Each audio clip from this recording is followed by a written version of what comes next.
Hey, this is Matt once again with the Bets in the video, and this is a paid request for Masi. Thank you so much for that. For those interested in requesting type of videos, feel free to send it directly to my PayPal. I'll get to it as soon as I can. Do have a Cash App as well. Links are down below in the info box, and like I said, it could be any review, re-review, topic, commentary, reaction, whatever the case, and I'll get to it as soon as I possibly can. So this is for Tarot, the 2024 film that I did not even know had come out. But yeah, it got bad upon bad reviews. But it guess it made a little bit of money because of how low budget it was. Now it's not Blumhouse, although it feels like Blumhouse.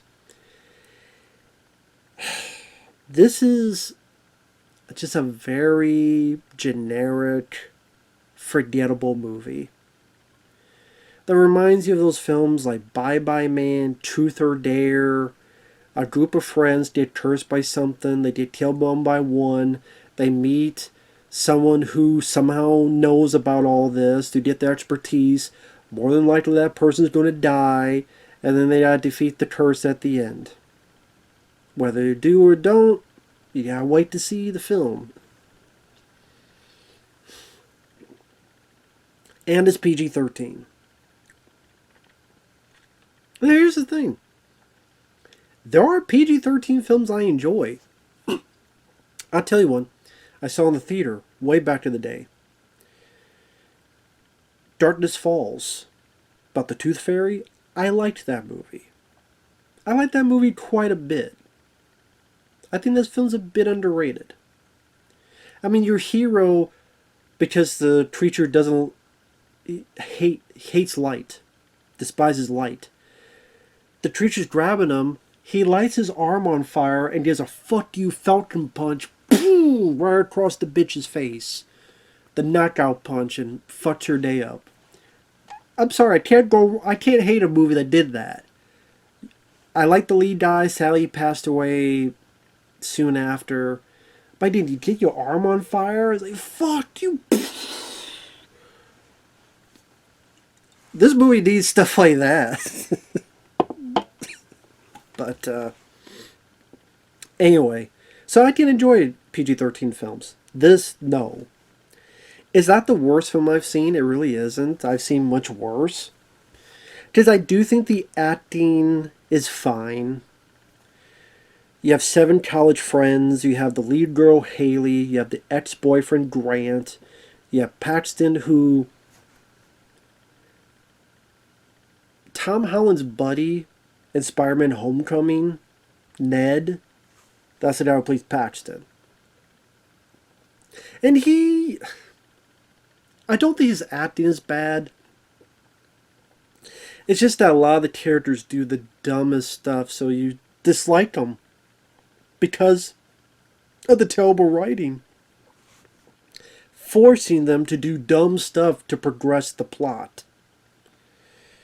It's just very like you've seen this so many times before, and you don't get the cool kills because it's PG-13. There's nothing that creative. Other than, I will give credit, you do get an assortment of creatures in this.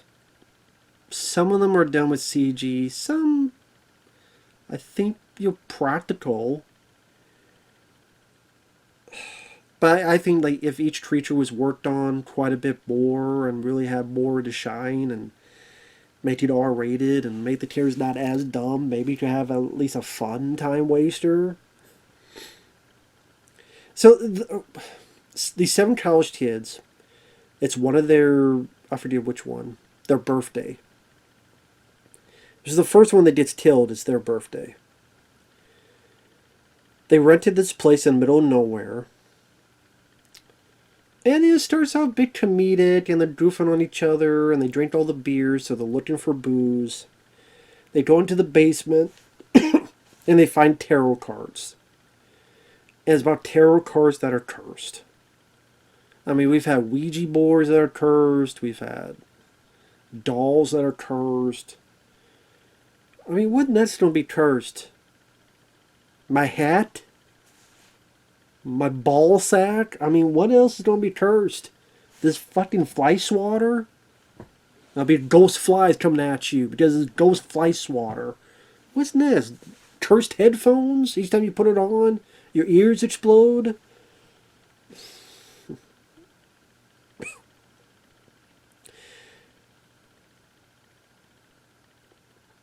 Interesting some of the song choices. Like there's a song called Things Can Only Get Better.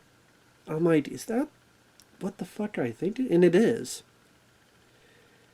And I can't sing for squat. Just look up the song Things Can Only Get Better. And you'll go, oh, okay, I recognize that song. Yeah, they use it in this. And Haley can do readings. So she does for all 6 of her friends and on to herself.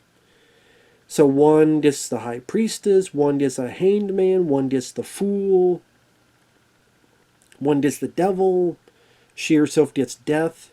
And she does the readings, like you're based on your astrology, based on when you're born, give you your reading, your horoscope. Which makes it funny when the expert comes in and it's like, they read the horoscopes and they were doomed. It's not fucking funny when you say it like that. The horoscope's killing you. I find it interesting that the title Tarot doesn't come up till like 17 minutes in the film. Just to be special.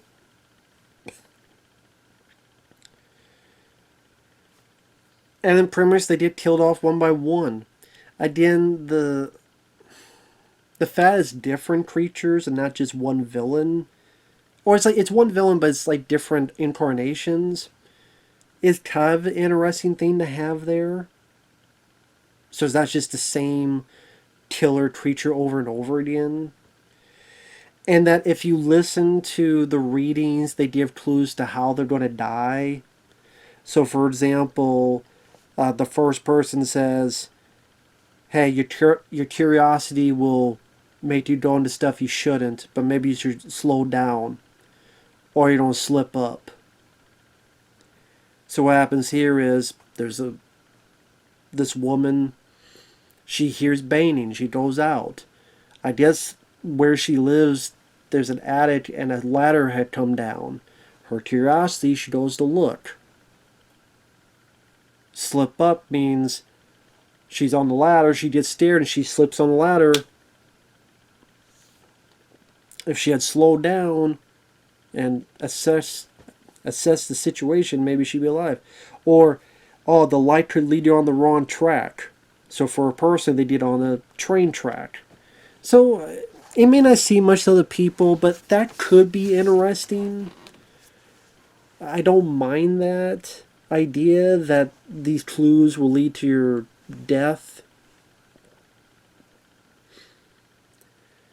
If people did more of utilizing that to try to solve on maybe getting themselves out of these situations, they'll bring it up, but they don't really do anything to fix it. They just, like, they bring it up, and then they still do the stupid shit to then get killed because of their stupidity. It's like, so it doesn't matter that you know the clues. You're too stupid to fucking live.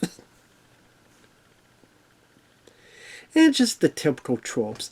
A ton of jump scares. Yes, this movie is jump scare central.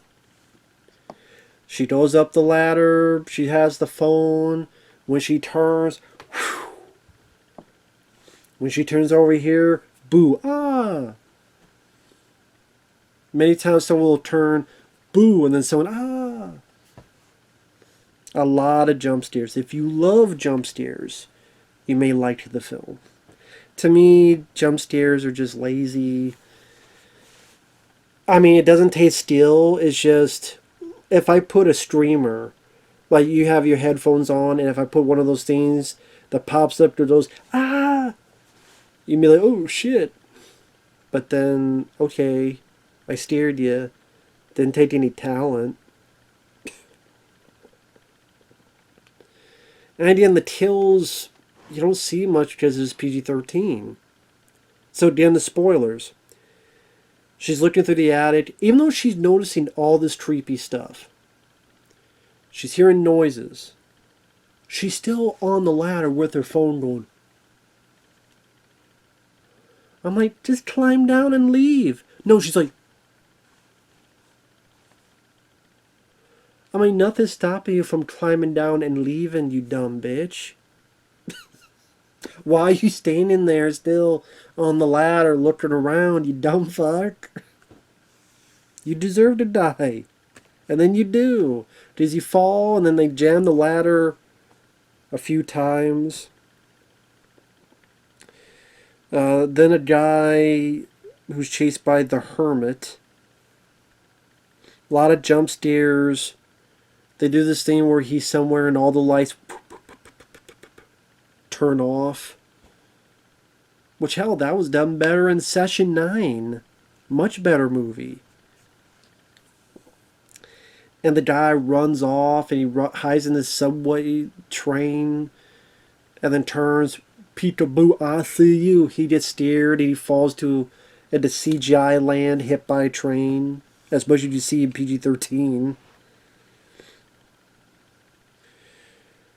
So there's 5 of them left. They start realizing there's something amiss. They go to see this expert who probably will die. And I'm right. And I'm just getting the spoilers. She tells a backstory about horoscopes and how people have died this year and this year. And I'm like, this is fucking stupid. This is a silly, stupid, desperate idea of, okay, Ouija, they already did that movie. Well, what else? A crystal ball? Well, I don't know. We'll think on the crystal ball. But, maybe next year we'll do a crystal ball that's cursed. Maybe a bowling ball. Well, yeah, I mean, we'll probably have a scene where someone's dick gets stuck in the bowling ball and gets rolled and the balls come off and rolls down to get a strike while their pector's still attached. Hey, you ever bowled with your dick in one? I don't know. Maybe we'll see that in 2 years from now. Now we'll go with tarots instead.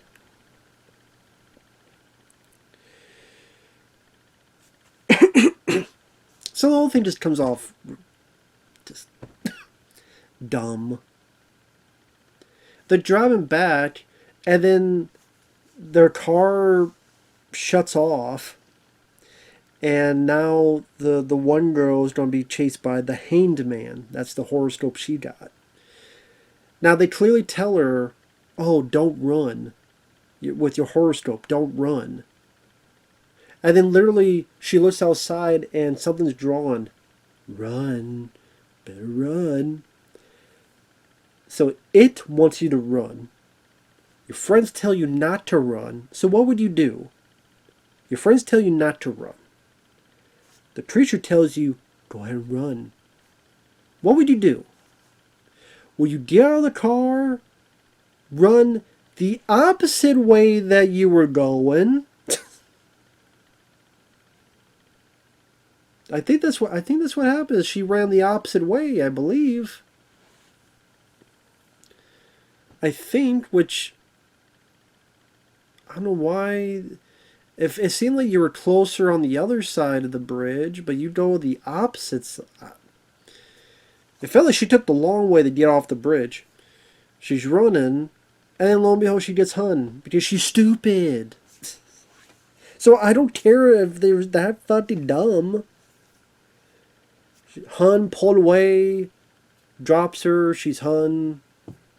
You see her legs and stuff like that.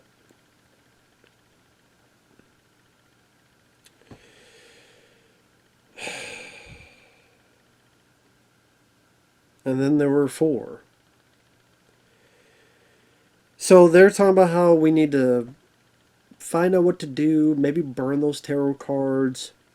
And Ned, Paxton's like, no, I've seen I listen to a lot of crime dramas, crime podcasts. You don't go back to the source. how many crime podcasts have said don't go back to the source? In fact, I would think more people say yes to find clues to find the killer, but he literally saw that one of his friends did not listen to them and died from it. So now you're not. And Haley literally tells him, your horoscope literally says don't make stupid decisions, don't make any rash decisions. And he does it anyway. I'm like, fuck you, you deserve to die. Fuck you, fuck Peter Parker, fuck those Spider-Man movies. You deserve to die, you fat ass. Fly, fat ass, fly into the grave. Talk about the character, of course, not the actor. Fly, flat ass, fly, goodbye, sayonara. Love to see you go, hate to see you stay. Piss off then. So then he gets in it. So lo and behold, he's by himself. I'm like, maybe you should watch more horror movies than your crime podcast that you supposedly listen to, but you spout off this stuff that sounds like you never listened to a single one of them. So I think you're full of shit on that, and you're full of shit on everything else. So I don't think his acting is bad, but his character is I did not like. I would rather have that character die. And he's trapped on an elevator, and there's like a jester clown outside laughing at him. Gets close to him, and the elevator cuts away. Like every kill is a cutaway. Spoiler, he doesn't die, because he shows up at the very end. Yay. So the three go back to the mansion at the beginning of the movie. They're going to burn the tarot cards. It doesn't work. They get the expert. She decides to call upon the person who made the curse. Granted, I don't think the expert really did anything for the better. It seemed like she only did everything for the worse. Because all she does is get herself killed.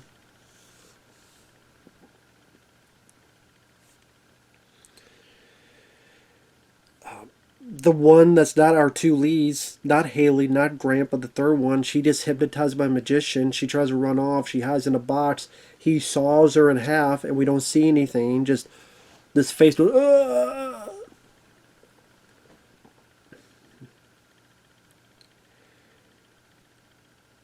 The ex-boyfriend gets grabbed through the window, but then somehow he gets back in, and then he's being grabbed again, ready to be burned.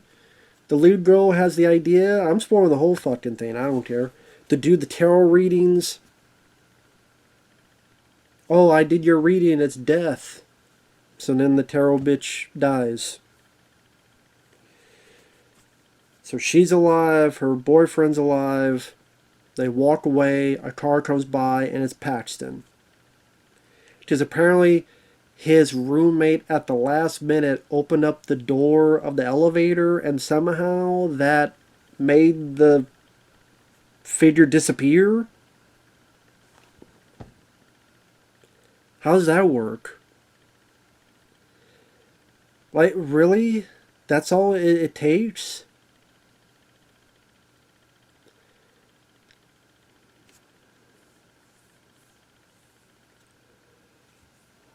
I guess.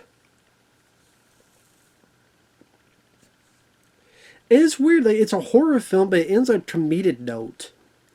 Where it ends, there's credits for like 10 seconds. Then it cuts to, hey, how'd you survive?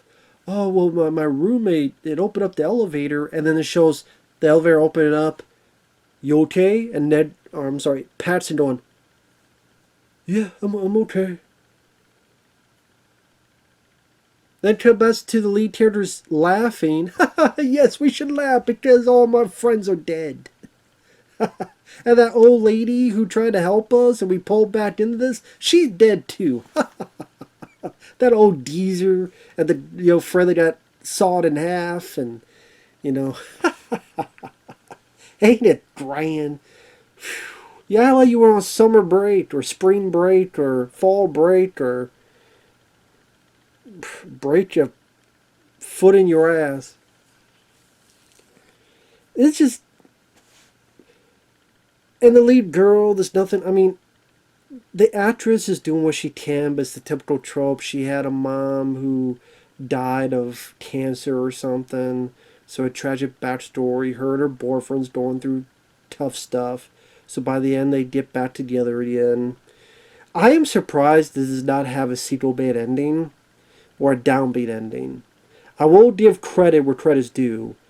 The fact it did not have those, either of those two, I give credit because that's usually a trope in these. It's downbeat or it's a sequel. They don't do that. So I give credit where credit's due, to be fair.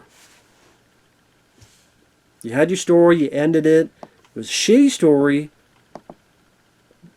And yeah, the actors I think did what they could, but this was just a generic, by the numbers script with characters doing incredibly dumb things, kills that don't have much juice to them for its PG-13 quality, creatures that a lot of times you don't really get a good look at them. It's cool that there's different versions of the villain, but sometimes you don't really get a good look at them. Sometimes you do, other times not. And very typical, very forgettable. By next year, I will not remember anything about this movie. With that said, thanks for watching. We'll see you guys later. Bye-bye.